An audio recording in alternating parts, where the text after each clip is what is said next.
Good afternoon in India and as well good morning in Czech Republic. So today we have a match for the Egg Inter-University Law Debate Tournament. This is the third match in the Group G between two of the four teams.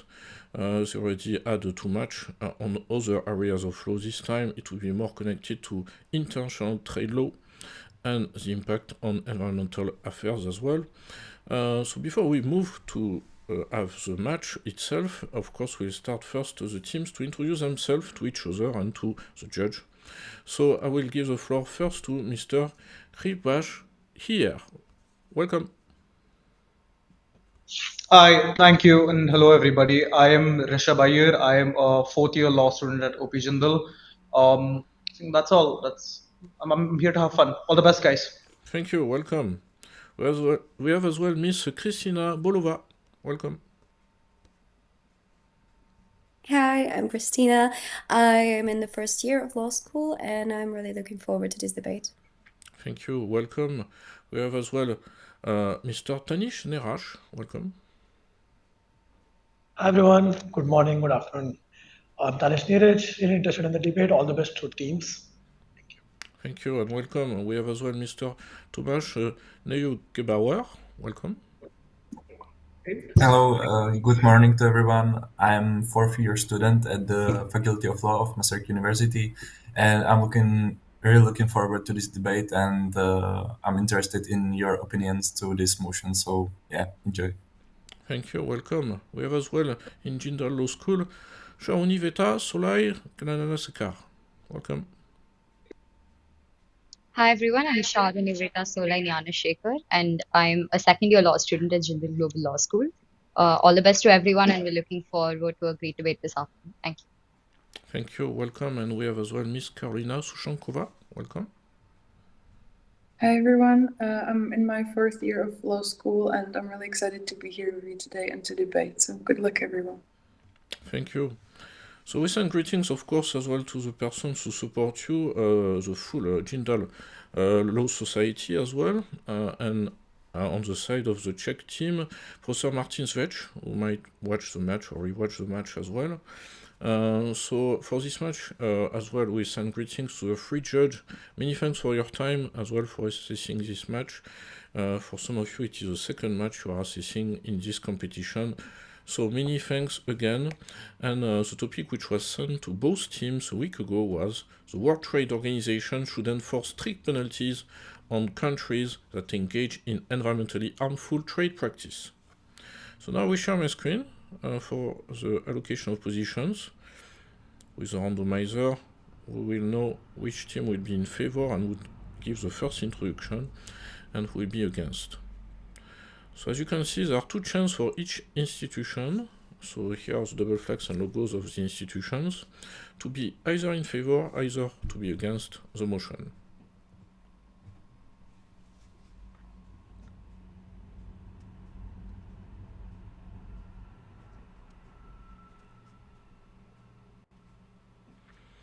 So OP Jindal Global University for this match will be against the motion. So it means as a consequence, Masaryk University will be in favor of the motion and will be starting with the first introduction. It means that Masaryk University will defend the position that the World Trade Organization should enforce strict penalties on countries that engage in environmentally harmful trade practice, while OP Jindal Global University will defend the position that the World Trade Organization should not enforce strict penalties on countries that engage in environmentally harmful trade practice. So now I will give you 5 minutes to review your notes and then we'll start with the introduction by Masaryk University.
So we are done with the 5 minutes of preparation.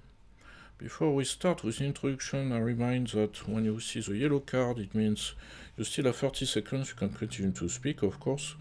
And when you see the red card, it means speaking time is over, you can finish your sentence, but please don't start a new one if you don't want to be penalized by the judge eventually. So now, it is time to start the match, so I give the floor to Masaryk University for your introduction. You have 4 minutes. Am I audible and visible? Yes, you are. Okay, thank you. I will start my speech in 3, 2, 1.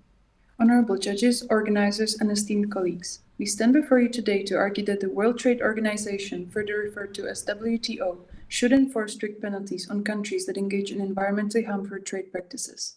The world is at a tipping point. Climate change is no longer a distant threat, but a present and rapidly worsening crisis. The global trade system, originally designed to promote economic growth, must now evolve to reflect the urgent need for environmental protection. The preamble of the General Agreement on Tariffs and Trade states that trade relations should be conducted, quote, with a view of raising standards of living, ensuring full employment, and a large and steadily growing volume of real income, end quote. While environmental protection was not explicitly mentioned at any of the WTO agreements, the world has changed dramatically. Today, we cannot separate economic well-being from environmental sustainability. If trade continues to drive deforestation, pollution, and carbon emissions unchecked, the very goals that the WTO seeks to achieve, economic prosperity and human well-being, will become impossible. Our proposition rests on 2 primary arguments. First, international trade's undeniable negative impact on the environment, and second, failure of current measures to effectively fight against climate change. International trade is one of the largest contributors to environmental degradation. The transportation of goods across continents results in massive carbon emissions. Trade-driven deforestation, such as in the Amazon and Southeast Asia, destroys critical carbon sinks. Industrial pollution from unregulated global supply chains poisons our air and water. When trade priorities profit over sustainability, it accelerates climate change, harming both people and economies. The WTO Secretariat itself acknowledged in 2022 that emissions generated by the production and transport of exported and imported goods and services have increased and now account for, on average, 20 to 30% of global CO2 emissions. This shows that the WTO is well aware of the significant impact of trade on the environment, and as the world's largest international economic organization, there is no one better suited to tackle and take lead in the fight against climate change. Moreover, past efforts to regulate environmental harm through voluntary agreements, corporate pledges, and diplomatic negotiations have failed. The Paris Agreement, despite its ambition, lacks enforceability. Many countries continue to trade in fossil fuels, unsustainably harvested resources, and environmentally destructive products with little consequence. Incentives and recommendations alone have proven insufficient. If we are serious about protecting the planet, enforcement through trade penalties is necessary. The WTO has long sought to reduce barriers to trade and ensure fairness in international commerce, but fairness must also include the right of future generations to a livable planet. The organization has the power to adapt to the challenges of the modern world by integrating environmental responsibility into its trade rules. Just as it enforces rules against unfair subsidies and dumping, it must now penalize nations that engage in trade practices that destroy the environment. Strict penalties will serve as a powerful deterrent, ensuring that countries cannot profit from unsustainable practices. This is not about restricting trade. It is about making trade responsible. We must redefine economic success to include sustainability, and the WTO is the right body to enforce this shift. The time for half measures has passed. We urge you to recognize that protecting the environment is not separate from global trade. It is fundamental to its future. The WTO must act, and it must act now. Thank you. Thank you very much. Now, I will give the floor to the team for UP Jindal Global University. You have 4 minutes as well. Thank you. Can I confirm that I'm audible and visible? Yes, you are. Thank you. I will start in the count of 3, 2, 1. Greetings, everyone. I am Charu Niveta, and I, along with my co-speakers, Rishabh Iyer and Tanish Neeraj, argue against the motion that the WTO should enforce strict penalties on countries that engage in environmentally harmful trade practices. Now, we take the proposition on, we take the team in favor on their arguments that international trade's impact on environmental harm should be fought against. Secondly, also that current enforcement mechanisms may not be adequate to address the problems of environmental harm in a timely fashion. However, our argument rests on the basis that these problems cannot be solved by merely using another dispute resolution platform to counter these requests. On that basis, our argument rests on mainly 3 points. Firstly, that international law operates through specialized treaty regimes, each with their own objectives, principles, and enforcement mechanisms, and that the use of WTO dispute resolution mechanisms for for environmental harm purposes defeats the purpose of specialized treaty regimes. Secondly, that the disproportionate impact of the strict penalties imposed by the WTO will be upon low-income countries, and that to that extent, it is inconsistent with the CBDR principles. And finally, that the rotational bench aspect of and the very organizational structure of the WTO is not the most reliant system and cannot be used for a time-sensitive issue such as the environmental law matters. On our first argument that international law operates through specialized treaty regimes, we argue that the WTO is a trade-focused institution with rules aimed at reducing trade barriers, while environmental law is governed by treaties such as the Paris Agreement, the CBD Agreement, and the Basel Convention, whose main purpose is to ensure environmental harm reduction. Now, while on first instance it might be attractive to subscribe to the argument that the WTO mechanism can also encompass the environmental law principles, it must be noted that the very framework of the WTO is not particularly relevant to environmental principles, and this was demonstrated in the EC Bananas 3 case, where the WTO dispute resolution mechanism was found to be not sufficient to address changing market structures. And changing market structures, everyone, is at the very hallmark of environmental law and environmental harm. Now, our third argument continues with this proposition that the rotational bench and the organizational structure of the WTO is not compatible with the aspects of environmental harm. More importantly, we also it was also evident through the Peru agricultural products case that the WTO prioritizes trade obligations over overlapping legal regimes, meaning that if the WTO were to impose strict environmental penalties, it could create conflicts with existing environmental treaties. And similarly, in the Peru case, the Andean Community Agreement through the Andean Community Agreement, it was shown that the WTO prioritized trade law over regional environmental or economic agreements.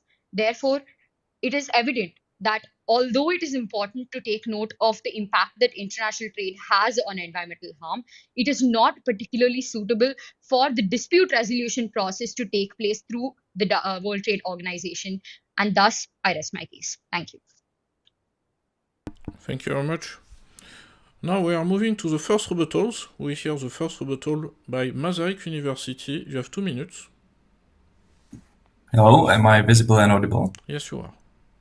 Thank you. So I would like to address that the environmental protection and trade are connected with one another.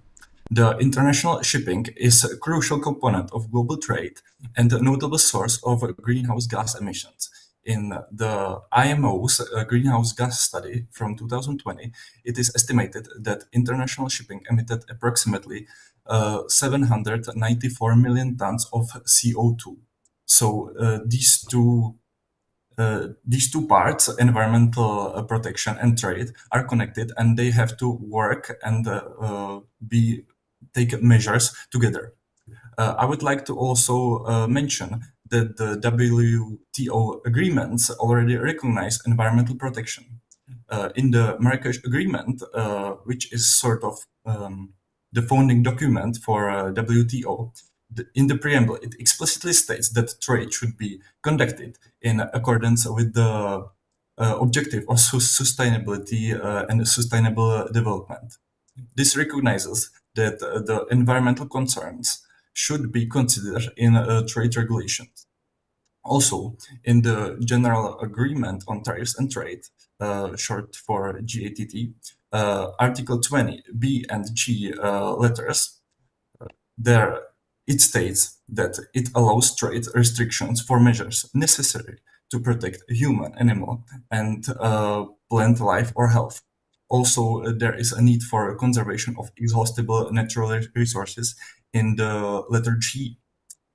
If we look at the case United States shrimp, the WTO upheld the use of environmental protection under the GATT Article 20, letter G. So we already see that the WTO possesses necessary expertise to balance environmental protection with the trade goals. Thank you. Thank you very much. Now we hear as well the first rebuttal on the side of UP Jindal Global University. You have as well 2 minutes. Can I confirm if I'm audible and visible? Yes, you are. Good morning, good afternoon, panel. I'm Tanish Neeraj, going for the first rebuttal speech. The first point which I would like to address is the point brought up by them, and which our first speaker took cognizance of, which is that we agree to the point that trade organizations and trade itself might increase environmental degradation. But we disagree to the point that the WTO should provide sanctions onto them, because we tell that substantive law and procedural law are two different things. And just because something fits in the substantive provisions and substantive manuals of WTO doesn't mean it's going to fit in the procedural aspect of redressal mechanisms. For this, we prove to our first argument, which is nothing but rotational bench. And we tell how this rotational bench dysfunctions and basically is going to cause harms and it's going to hamper the efforts of reaching environmental protection. And the second thing which we are going to bring out as rebuttal is the entire definition provided by side government or side proposition is that unfair or harmful practices is limited to merely unsustainable practices. The rebuttal to this being that global southern countries cannot participate in sustainable trade practices. They don't have the infrastructure for it.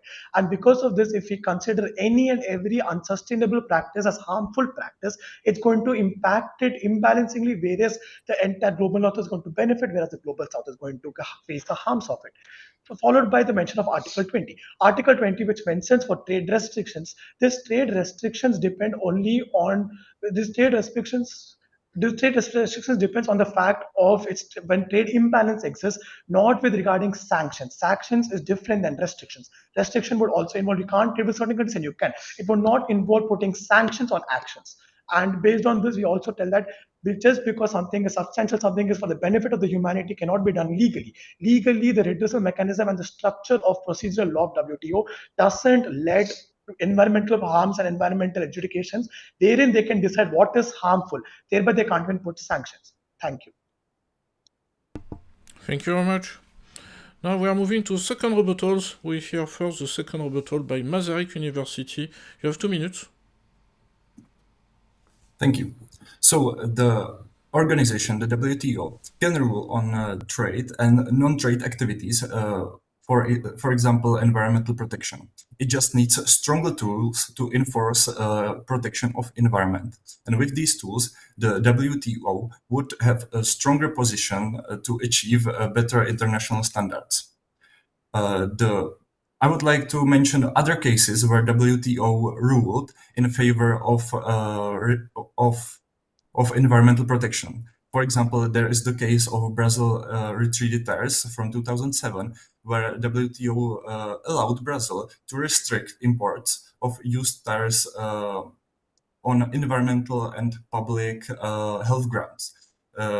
This is a precedent for which reinforces that environmental protection can justify trade restrictions under the GATT Article 20, letter B.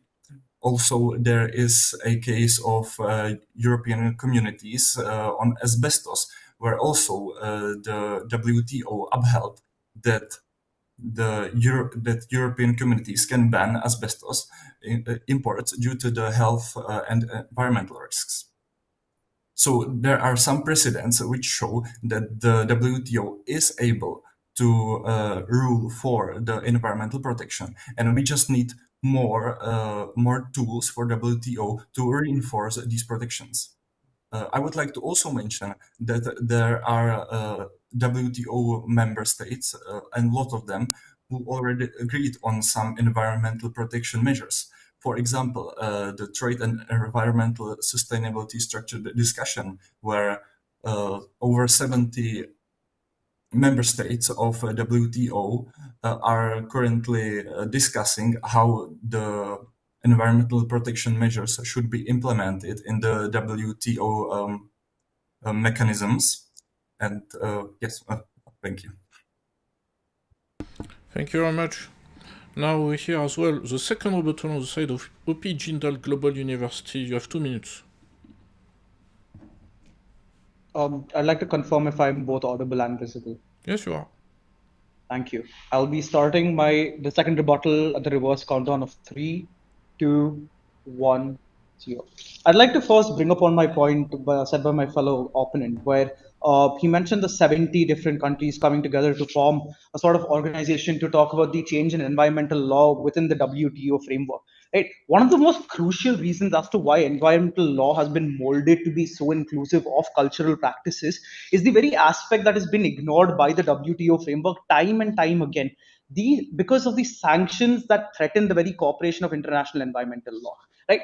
In the first rebuttal, my dear friend had mentioned the Marrakesh Agreement. The Marrakesh Agreement had come about almost 150 years ago, in the time where the US had created a dominant power of itself owing to the Great Depression, the two world wars, to formulate and sit itself in a position in the WTO where it transforms itself into a hegemonic power that rules over all the other, even the P5 countries of the WTO. Right? You take the very example of the appellate body crisis and the paralysis of the WTO, where you will see the US since 2019 up until right now blocking appellate body judges left, right, and center, citing concerns that the appellate body has overstepped its authority and has been making rules beyond its mandate. This is one of the biggest issues with the WTO. Despite it being one of the most successful economic, in fact, international bodies that the modern world has seen, the WTO is riddled with its own impurities, with its own liabilities at its very core. You look at the case of the EC banana tree, which my first speaker had mentioned, where the Caribbean countries were supposed to trade bananas based on their status. But what has not been realized is that the time that the WTO takes to resolving one issue is so long that it takes heavy amounts of money, not from its very financial status, but from other countries that participate. And it takes away so much of the time and generosity that countries can put into their trade practices that it ultimately results in a loss rather than the countries going back to their initial status. I would like to conclude my arguments. Thank you so much. Thank you very much. Now we are moving to the conclusions. We'll hear first the conclusion by Masaryk University. You have 2 minutes. Am I audible? Yes, you are. Right. In conclusion, it is clear that international trade plays a significant role in global greenhouse gas emissions, both for transportation and the transfer of carbon-intensive production to countries with weaker environmental regulation. However, the legal framework of the World Trade Organization already acknowledges the importance of sustainability, providing a foundation for addressing these challenges within global trade governance. The Marrakesh Agreement explicitly ties trade to sustainable development, and key provisions within the General Agreement on Tariffs and Trade, such as Article 20, establish the legal base for trade restriction aimed at protecting human health and the environment. These principles are not just theoretical, they have been upheld in multiple WTO dispute settlement cases. The United States shrimp ruling confirmed that trade restriction aimed at environmental protection can be WTO compliant if applied fairly, while the Brazil retreated tires can enforce the legitimacy of trade measures designed to prevent environmental harm. Additionally, the EC asbestos case set an important precedent for prioritizing environmental and health concerns over trade liberalization when justified under WTO law. Beyond legal precedents, WTO members have demonstrated a growing commitment to sustainability through plurilateral agreements and structured discussions. The Trade and Environmental Sustainability Structured Discussion (TESD) initiated initiative, supported by over 70 WTO members, highlights the increasing momentum towards integrating environmental consideration into trade policy. Similarly, the agreement on climate change, trend, and sustainability shows that countries are actively working to align trade policies with climate goals, removing barriers for green goods while discouraging environmentally harmful practices. Ultimately, WTO is not an obstacle to environmental protection, but a powerful tool for enforcing sustainable trade practices. By strengthening and enforcing existing mechanisms, WTO members can ensure that trade is conducted in a way that promotes, not undermines, climate action. Thank you. Thank you very much. Now we hear as well the conclusion on the side of OP Jindal Global University. You have as well 2 minutes. I would like to confirm once again my audibility and if I'm visible. Yes, you are. Fantastic. I would like to bring upon the points mentioned by myself and both my co-speakers, right? And also to directly point out the shrimp case mentioned by my respected opponent, where the US had seemingly complied with the ruling of the WTO. Now, I think it's imperative to point out that a square has 4 sides, a triangle has 3, a coin has 2 sides, but the US only has 1 side, and that 1 side is to choose what works in its favor. Right? You mentioned the shrimp case. Now, I propose to that the India-USA steel case, where the US had ignored the WTO ruling against it in a very similar case with regards to renewable energy incentives within its energy department. Right? Non-compliance and weak enforcement of the WTO is one of the pinching matters of the very mandate. China, USA, Russia, other countries, developing countries such as India, that owe to the very glory of the WTO, fail to stand to prove that the WTO is as glorious as they claim it to be, simply because the WTO does not have an effective measure with regards to implementing rules, sanctions, and punishments, penalties on countries because of its highly politicized and oligarchic nature. Right? I would also like to bring upon the point mentioned by the first rebuttal, Tanish Neeraj, where he had mentioned that the panel body keeps rotating. This panel body is also headed by the Director General and the Chairperson of the Dispute Settlement Authority. And it is important to know that while these are prominent figures within the WTO, it is also it would be unwise to put a shadow on the fact that such members are also subject to the very political inclinations that these powerful nations such as USA, India, China, Russia, the United Kingdom have on these members. Because end of the day, it's only the least developing countries and the developing countries that are going to face the very brunt of the WTO penalties, and not the powerful countries that continue to support the WTO regime. Thank you. Thank you very much. So we just heard the 2 conclusions. So from now you are not under evaluation by the judge. So now we will collect for your impression about this match. So I will start with Miss Sharoniveta Solai Shekar. What do you think about the match? Yeah, hi. It was a great match to be a part of. I think both teams had really good arguments to make. And what's interesting is to see where the points of conflict and points of convergence lie. And to that extent, I think it was really interesting to notice how the WTO framework can be interpreted into different ways.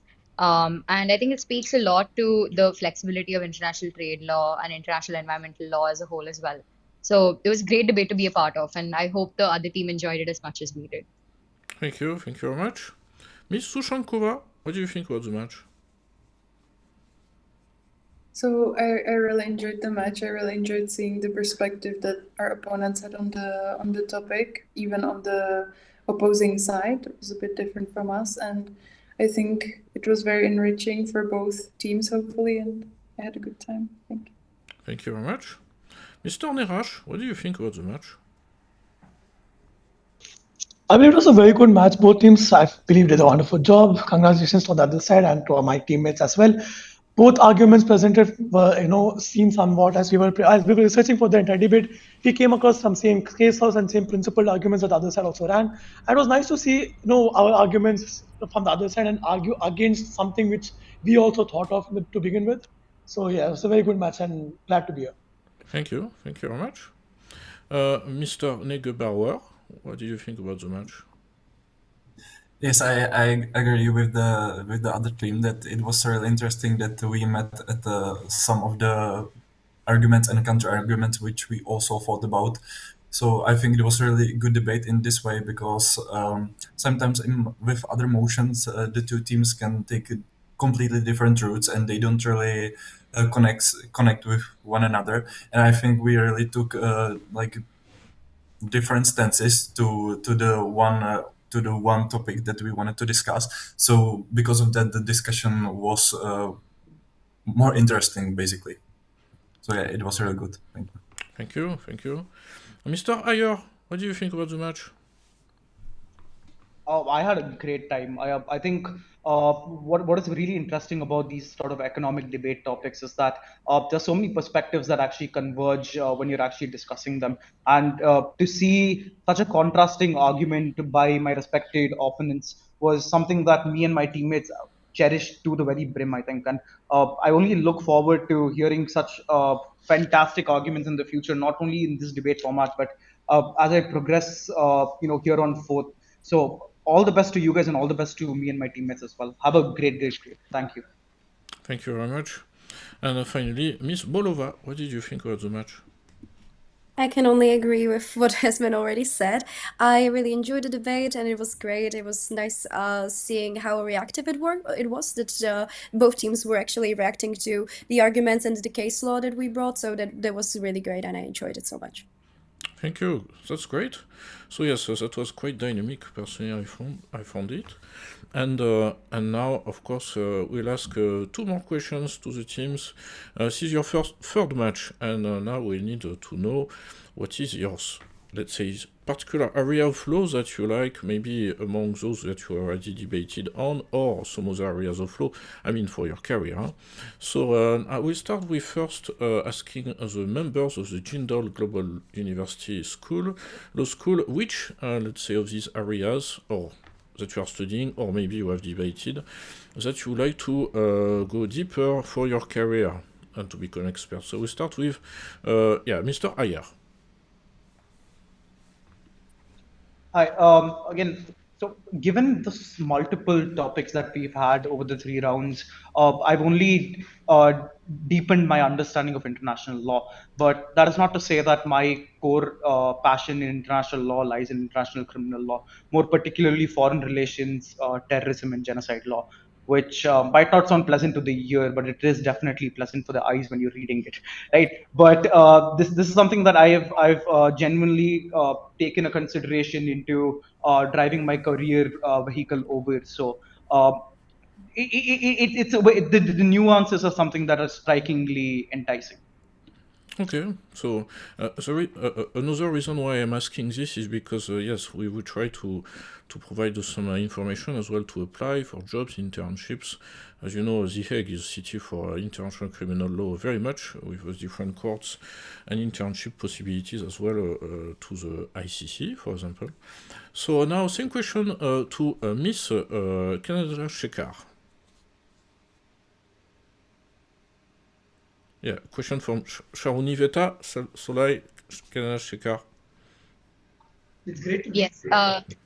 Well, I think throughout the period of me exploring international law, I've noticed that there is only more and more to expand knowledge for.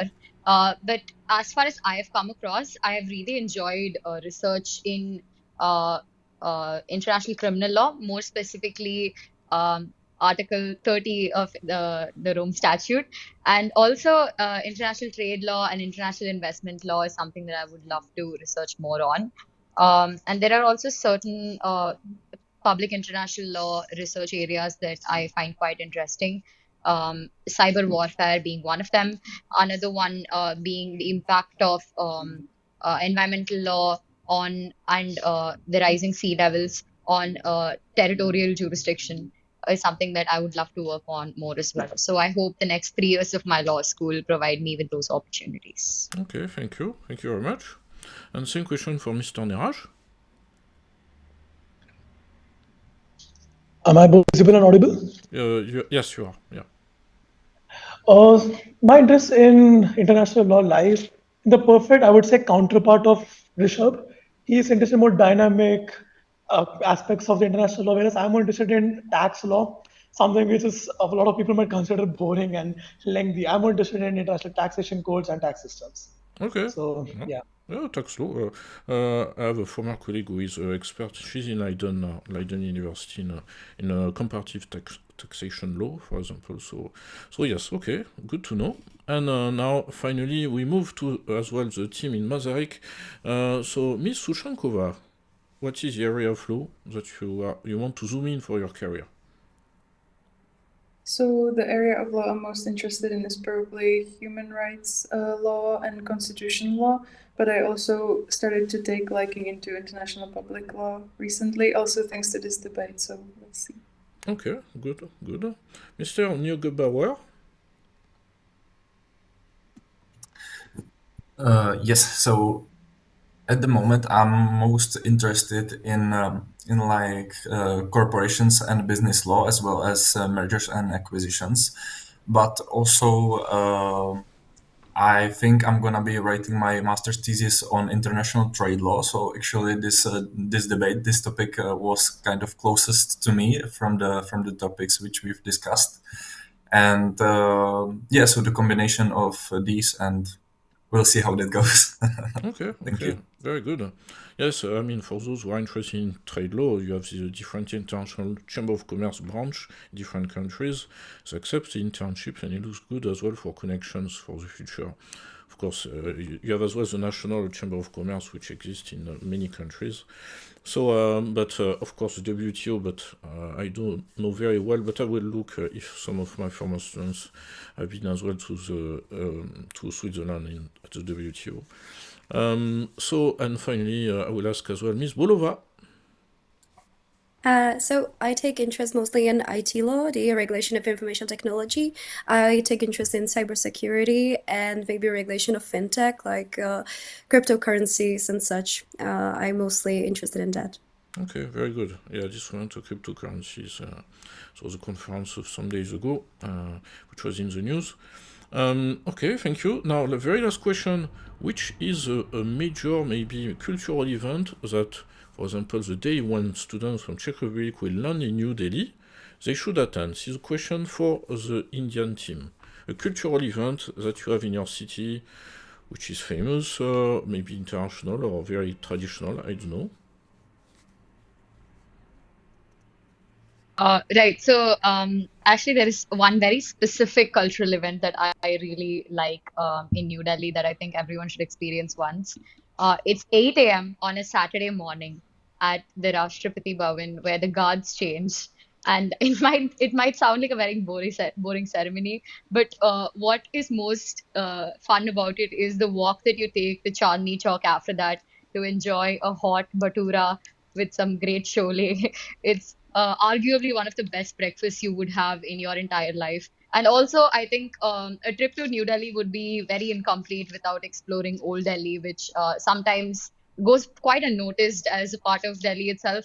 But the culture, the food, especially now that it's Ramzan time, the iftar that you experience afterwards is absolutely incredible and definitely something that everyone should experience at least once in their life. Okay. I heard as well in New Delhi there is the largest market in the world.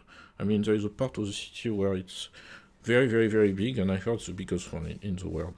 So, okay, I never been. I haven't. I hope to go very soon. And same question in Brno. So, which event, cultural event? I know one, but it's not really connected to your culture. I mean, to the Czech Republic particularly. But could you name one cultural event, maybe that someone has to attend when coming to Brno? So we thought that like the best event for young people and students particularly could be Mayales, which is it's a music festival with multiple different bands from different genres. So if someone wants to experience I would say Czech music from different genres, they should attend, and it's a really good event for, as I said, the really young people, because you meet a lot of people and maybe make connections. So I would say that from the more traditional ones, I can't really think of one that would be like really traditional. This is more like contemporary. Yes, So, and is yeah. it in spring or in summer? Do you know? I don't remember. I think it's in spring. I think it's in May, but In May. I'm not sure. Okay, good to know. Now, the one I had in mind, because, I mean, when I was younger, in France, we did not know very well geography of Europe, and for me, Brno was always associated to the motorbike Grand Prix, because it was the only moment when they were talking about it. They say, yeah, this is in Czech Republic, there is motorbike stuff, and I say, okay, well. So, but that's, and later, of course, I saw that you have a very nice old, I would say, building, old city in Brno as well. So, okay, good to know. I've been in Prague, but not yet in Brno, so yeah.